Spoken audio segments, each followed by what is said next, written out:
Monsieur Denis Huil, bonjour. Bonjour et bienvenue à Rétromobile. Merci. Donc vous êtes le responsable de Citroën Héritage. Oui, l'entité qui est en charge de préserver, embellir, mettre en valeur la collection Citroën, la collection des véhicules Citroën, qui se trouve en grande partie au conservatoire Citroën à Aulnay-sous-Bois, pas très loin de Paris. Il a été créé en 2001. Oui, le conservatoire a ouvert ses portes en 2001 et c'est un lieu pour rassembler les collections qui autrefois étaient éparpillées sur différents sites appartenant à la marque. Et là, à l'époque, il y avait eu la volonté de M. Pierre Peugeot, M. Fols, M. Satinet de créer vraiment ce conservatoire. Et j'en profite pour faire un petit clin d'œil à notre ami Jean-Paul Cardinal qui nous a quittés il y a peu de temps et qui avait beaucoup travaillé sur ce projet. Là-dessus. Il avait bien œuvré et c'est lui qui a, à l'époque, au Salon Rétromobile 1998, donc il y a 21 ans, avait tiré un peu la sonnette d'alarme et fait venir M. Fols, notamment dans les sous-sols rue Vasco de Gama, dans le 15e arrondissement, pour montrer comment étaient les voitures, certes protégées, mais pas du tout mises en valeur. Et avec l'appui de M. Fols, M. Pierre Peugeot avait été, suite à cette visite, décidé de créer le conservatoire. Donc voilà, on lui fait un petit clin d'œil. On est triste qu'il ne soit pas là sur le Rétromobile, d'habitude il y était toujours. C'est la vie, c'est comme ça, mais on continue. On pense à lui. On pense à lui, exactement. Donc Rétromobile 2019 marque quand même le début des festivités pour les 100 ans de Citroën. Oui, c'est l'année du centenaire pour Citroën. Et effectivement, Rétromobile, c'est vraiment le point de départ des festivités. Comme vous pouvez le voir, on a fait un stand, un beau stand, on va dire. Vous avez sur un stand magnifique. Voilà, on a... Donc vous avez 30 véhicules. On a 30 véhicules. Derrière nous, on a les concept cars. Oui, on a fait une ligne de 10 prototypes concept car. Là, on est sur la ligne... véhicules de série. Les véhicules de série, tout à fait. Et juste à côté, ce sont les voitures de rallye et de compétition. Oui, sans oublier l'aventure sportive au début. Voilà. Un bel échantillonnage. Oui, et je dois dire que le choix n'a pas forcément été facile. Parce qu'on avait tellement de voitures à vouloir mettre en avant que finalement on a fait un choix. La place, on n'allait pas faire un deuxième. La surface vous était limitée, si je peux dire. Il faut rester raisonnable aussi, sinon on pourrait mettre un salon entier de Citroën, mais il faut montrer les modèles clés et puis, comment dire, des modèles qui plaisent aussi au grand public. Citroën, c'est quand même une marque légendaire. Oui, c'est une belle marque. On est toujours là, 100 ans après on est toujours vivant. Alors la vie n'a pas été un long fleuve tranquille pour Citroën, il y a eu des hauts et des bas, mais il y a quand même une belle créativité. Que ce soit avec la Type A dès le début, la 5 HP, la fameuse traction avant, la dernière voiture lancée par André Citroën. Et puis toujours cette volonté de travailler, de créer. Et tout de suite après-guerre, on a le Type H, la 2 chevaux, qui sera quand même produite à plus de 5 millions d'exemplaires. La DS bien sûr, et puis qui va être suivie par la SM. Là, je dis un petit mot sur la GS aussi, elle n'est pas sur le stand, mais c'est un véhicule important, plus de 2 millions d'exemplaires, une réussite à l'international, ce qui était un peu moins facile avec la DS, il faut le dire. Mais la GS, elle a vraiment marqué une réussite à l'international, et ça c'est important pour une marque qui doit se développer, parce que la concurrence devenait plus rude dès les années 70. Un peu de difficulté dans les années 80, c'est vrai. La marque était rentrée dans le groupe PSA et la conjoncture était différente aussi. Une voiture qu'on n'a pas mise non plus, la BX, qui était importante, une belle berline, je dirais, assez légère, confortable, dynamique, qui a bien marqué son temps. Et puis on le voit avec les concept cars, et à partir d'Osmose, 5 concept cars qui sont l'époque de Jean-Pierre Plouet, le renouveau du design Citroën à partir du début des années 2000. Jusqu'à aujourd'hui. Et n'oublions pas que c'est quand même à partir de ce moment-là qu'on va dépasser régulièrement le million de véhicules produits, et même plus que ça chaque année. Et à la fin de 2019, je ne peux pas vous dire la date exacte, mais on aura dépassé les 55 millions de véhicules produits depuis 1919. Oui, c'est une belle réussite, sachant qu'au début, quand André Citroën a commencé, il produisait plusieurs milliers de voitures, et c'est en 1929 qu'il dépasse la barre des 100 000 voitures produites, et ça en faisait à l'époque le premier constructeur français européen et le 3e mondial derrière Ford et General Motors. Donc bon, ça paraît des petits chiffres, il faut se remettre dans le contexte de l'époque, il y avait beaucoup de constructeurs. Donc aujourd'hui, 55 millions, c'est pas mal, hein. Il y en a qu'on fait plus, mais c'est déjà bien et on est toujours présent et tourné vers l'avenir. Parce que l'avenir L'avenir, c'est quoi maintenant l'avenir pour vous? L'avenir de Citroën, c'est bien sûr de créer toujours des voitures confortables qui répondent à la demande du client et s'adapter bien sûr aux nouvelles contraintes écologiques, hein. Ça c'est valable. On n'a pas le choix, aucun constructeur a le choix. Voilà, donc c'est un sacré défi, hein. C'est pas évident de dire dans 20 ans je serai là. C'est pas facile, il faut le relever le défi. Hein. Justement là, on peut puiser dans notre ADN pour dire on a été créatif. Je le dis régulièrement, on a des designers du style qui viennent au conservatoire Citroën. Ils viennent, je dirais peut-être entre guillemets, se ressourcer, prendre des idées, mais par exemple, quand vous regardez certains dessins intérieurs de la C3 qui est sortie en 2016, et vous regardez certains design intérieurs de la Visa, vous voyez des petites similitudes. Donc c'est toujours bien de venir, et en plus on a la chance d'avoir un passé riche, donc faisons en sorte que le futur le soit aussi. C'est-à-dire que chaque Français a possédé minimum une Citroën dans sa vie. Oui, c'est vrai, on a fait des voitures populaires dans le bon sens du terme. Donc du coup, que ça soit même une CX à côté de laquelle on est, même si c'est une voiture un peu plus prestigieuse, elle est connue. La 2 chevaux, il y en a tellement eu que tout le monde en a possédé une ou a fait un tour dedans. On va faire un tour dedans, c'est obligatoire. La traction avant, c'est aussi l'histoire de la France avant la Deuxième Guerre mondiale. De nos grands-parents, voilà. C'est une voiture efficace, il ne faut pas l'oublier, en 1934. Alors, je fais juste un petit point, c'est vrai, on dit souvent, oui, c'est pas André Citroën qui a inventé. C'est vrai, il n'a pas inventé la traction avant. Mais par contre, lui, il a démocratisé des grandes innovations. Et la traction avant, Citroën, c'est la première voiture à traction avant produite en grande série. Et on sait qu'une traction avant, c'est plus facile à conduire pour monsieur et madame tout le monde. Et donc, du coup, elle arrive en 1934. Et quand vous regardez les deux autres constructeurs français qui sont toujours sur le marché, eux, ils ont sorti leur traction avant que dans les années 60. Sur des petites voitures. Nous, on est sorti sur une voiture un petit peu plus grande déjà, la traction, puis de la 2 chevaux, tout de suite, petite voiture. C'est ça qui faisait aussi la force de la 2 chevaux. C'est par rapport à la 4 chevaux, la Dynapan ou la Simca 6 de l'époque. C'est des propulsions. Elles ne sont pas conduisibles, c'est pas ce que je veux dire, mais elles sont moins maniables, moins faciles à conduire.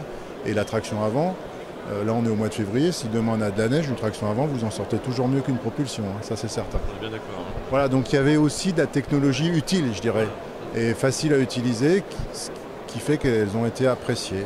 Et puis on avait la volonté de faire des voitures simples et fiables. Une 2 chevaux, c'est fiable, facile à réparer. Voilà. Bon, maintenant, c'est sûr qu'on pourrait plus faire une 2 chevaux. L'électronique est arrivée aussi. L'électronique est arrivée aussi pour la sécurité, hein, que ce soit l'ABS, l'anti-patinage, la climatisation, l'injection électronique. Ça permet de moins consommer, moins polluer, d'avoir des voitures plus fiables. Donc c'est un bien aussi. Voilà. Mais il faut qu'on soit là à chaque étape et justement c'est notre force depuis 1919 jusqu'à aujourd'hui et on l'espère encore de nombreuses années. Et quelle est votre vision pour les véhicules électriques dans le prochaine décennie déjà?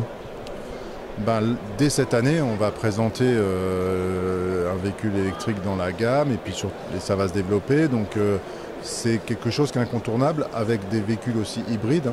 Son nouveau SUV C5 Aircross, il va bientôt arriver aussi. On est un peu, je dirais, obligé de le faire parce que le monde technique évolue, les règles évoluent, mais c'est un challenge passionnant. Chaque constructeur est obligé de passer par là. C'est devenu quasiment obligatoire. Oui, c'est obligatoire, mais c'est un challenge passionnant pour être là demain, après-demain, on espère pour les 100 prochaines années. Et puis en plus, il y aura le véhicule autonome qui va arriver. Mais c'est encore un autre débat, ça, voilà. Alors, on va parler du grand rassemblement qui aura lieu donc, du 19 au 21 juillet. Oui, je dirais dans l'histoire de Citroën, les collectionneurs ont toujours pris une place importante et se sont souvent réunis de façon régulière sur des grands événements dans différents lieux. Et là, cette tradition va être respectée avec le rassemblement du siècle qui aura lieu à La Ferté-Vidame. Donc La Ferté-Vidame, c'est un centre dans l'Eure-et-Loire. En Eure-et-Loire, le centre d'essai de Citroën qui a été acheté en 1938. C'est après André Citroën. C'est un lieu symbolique un petit peu. Symbolique. Donc on ne sera pas dans le centre d'essai, on sera à côté. C'est un petit village, La Ferté-Vidame. choisi parce que à l'époque, Pierre Boulanger disait « Je veux que mes ingénieurs partent le matin en ayant le soleil dans le dos et reviennent le soir en ayant aussi le soleil dans le dos ». Puisqu'ils partaient à l'ouest et ils revenaient vers l'est. Ils partaient souvent de la rue du Théâtre, du bureau d'études, et ils allaient faire des essais, ils revenaient dans la journée, c'est pas loin, 110 km, c'était faisable. Et donc ce rassemblement, on attend 4000, 5000, 6000 voitures. Aujourd'hui, on est... Des milliers de participants. Hein. Ça sera une grande fête, une grande communion. Et bien sûr, des animations, une bourse, il y aura une vente aux enchères le dimanche, il y aura un dîner de gala, des animations avec des concerts, un musée éphémère. Et la chose importante, c'est que les gens qui s'inscrivent en tant que participants pourront faire un grand tour du circuit de la Ferté-Vidame avec une entrée spécifique. Alors ça sera à vitesse réduite, modérée. Avec des voitures qui vont encadrer ce convoi, mais c'est quand même quelque chose. Moi, travaillant chez Citroën depuis un moment, je suis allé sur ce circuit, mais je n'ai pas eu encore la chance de conduire dessus. Donc là, ça sera un grand défilé. Voilà, donc c'est là où est née la Deux Chevaux, la DS, les essais secrets ont été faits à cet endroit-là, et continuent à être faits d'ailleurs. Pardon. Et donc pouvoir, conduire sur ces pistes, ça sera quelque chose de vraiment sympa. C'est mythique. Hein. Voilà, donc ici pendant le salon Rétromobile, l'association qui s'occupe de ce rassemblement avec notre aide prend les enregistrements. Il faut s'inscrire dès aujourd'hui. Oui, et puis inscrivez-vous avant le 30 avril parce que pour des questions de sécurité, on va être obligé à un moment de figer le nombre de véhicules, de participants. Donc faites-le, vous avez jusqu'à encore quelques semaines pour le faire et vous ne serez pas déçus parce qu'un rassemblement du siècle, il n'y en aura qu'un. Enfin, nous, on n'en connaîtra qu'un en tous les cas. À nos âges, ouais. Voilà. Il faut s'inscrire très rapidement parce que ça va être vite rempli, je pense. Hein. Oui, ça se remplit vite, il y a encore de la place, c'est vrai, mais ça se remplit vite.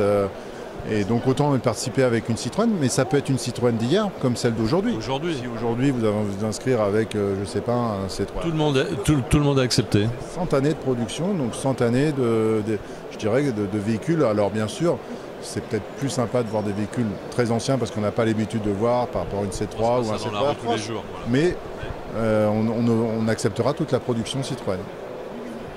Une belle fête. Même les camions. Il y a eu quelques camions Citroën célèbres, le Belphégor, le U23 qui a été décliné en plein de carrosseries, le P45. Donc c'est pas des véhicules qui sont très nombreux parce que généralement ils ont été usés vraiment jusqu'au bout. Mais il y a quelques collectionneurs qui ont fait des belles restaurations. Et et là j'aimerais bien qu'ils viennent aussi parce que c'est beau de voir un camion. Donc ça serait bien qu'ils viennent. Voilà. Ils sont cachés, il faut qu'ils nous les montrent. Hein. Ça circule pas aussi facilement qu'une voiture, c'est sûr, mais ça serait sympa aussi. Donc ce que je veux dire, c'est que c'est vraiment ouvert à tout type de véhicule Citroën.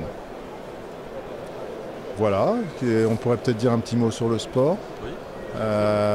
Parce que moi j'aime bien, j'ai commencé ma vie chez Citroën Sport, chez Guy Fréquelin, qui est un grand patron de Citroën Sport. Et là, sur la partie sportive, il y a donc l'aventure sportive avec l'Autochine à croisière, la traversée du Sahara, une reconstruction de la petite Rosalie des records, et puis DS Maroc 69, victoire de Bob Néré, SM Maroc 71, victoire de Deschazos. Et puis on a mis des voitures un peu plus récentes avec la ZX Rally Raid et puis la Xara Kit Car qui est pas loin de nous là, qui est en fait, je voulais faire le lien entre la première victoire en WRC et la 100e avec la C3 qui est derrière moi. Donc en un peu moins de 20 ans, puisque c'est avril 99 la première victoire. Et là nous sommes en février, donc en moins de 20 ans, on a obtenu 100 victoires. Alors vous avez trusté quand même 100 titres. Hein, ouais. Fallait moi je dis toujours, un rallye il faut le gagner, il faut aller du début à la fin. Donc à un moment ça avait l'air de s'accumuler d'une façon assez rapide, mais croyez-moi, moi je suis pas rallyman, mais j'ai eu la chance de monter à côté de grands pilotes. Je peux vous dire que on dit toujours le sport automobile, oui c'est un sport facile. Non, c'est pas facile. Ça se mérite, faut le mériter. Ils prennent des risques, il fait chaud dans la voiture, et quand vous faites le rallye de Monte-Carlo ou bien le rallye de Finlande, l'ancien Mille Lacs, et que vous déboulez à 180-200 entre les arbres sans échappatoire, c'est pas comme sur un circuit. Voilà. La sortie Voilà, donc c'est un beau palmarès, sans oublier quelques années en WTCC avec la C-Élysée, avec 3 titres. Et du coup, ça a aussi permis de montrer que Citroën était bon en rallye, c'est vraiment dans l'ADN de la marque. Mais aussi en circuit, on a su s'adapter et les équipes de Citroën Racing ont montré leur potentiel et leur performance technique. C'est important pour Citroën d'être toujours présent en compétition, justement. Oui, quand on est apparu avec le programme Rally Raid dans les années 90, on avait une image qui était peut-être un petit peu plus fade et ça a vraiment dynamisé l'image. Moi, je me souviens, la première victoire, j'y étais en 99. Les autres constructeurs, ils nous avaient regardé, ouais, Citroën, ils viennent, on avait des petits moyens. Je peux vous dire qu'on ne s'est pas fait que des amis. Et je me souviens, je reparle de Jean-Paul Cardinal, j'avais mon bureau à côté de lui et on revient, il avait reçu des messages mais d'autres attachés de presse, de responsables presse de tous les constructeurs, que ce soit Audi, Mercedes, BMW, des Japonais, et pour dire bravo, parce qu'à la limite, on sait que Citroën n'était pas capable de faire ça. Et là, grâce à l'équipe qu'avait créée Jean Todt dès la fin des années 80, le charisme, la volonté, le travail qu'a fourni Guy Fréquelin pour manager et monter cette équipe, on a réussi à avoir vraiment un super palmarès. J'espère que ça va continuer, en tout cas avec Sébastien Ogier, formé à l'école Citroën. C'est bien parti en tout cas, hein, bien parti. La concurrence est rude. Hein. Oui, la concurrence est très dure. Hein, ouais. Les équipes Citroën Racing le savent bien, elles ont du travail, c'est loin d'être gagné, c'est très serré, mais c'est ça aussi le sport. Hein. C'est la compétition aussi. C'est ça aussi la compétition. Il y a plusieurs constructeurs, donc faisons en sorte d'aller décrocher un titre mondial cette année pour l'année du centenaire. Un de plus, voilà. Ça serait bien pour le centenaire. Voilà ce qu'on pouvait dire en tout cas. Merci de votre venue sur le salon Rétromobile. Et puis là, on a encore deux bonnes journées pour en profiter. Pour accueillir plein de visiteurs. Pour accueillir plein de visiteurs. Aujourd'hui, il y avait du monde, donc je pense que ça va continuer. Monsieur Hill, merci pour vous, merci pour votre accueil en tout cas. À très bientôt. Au revoir.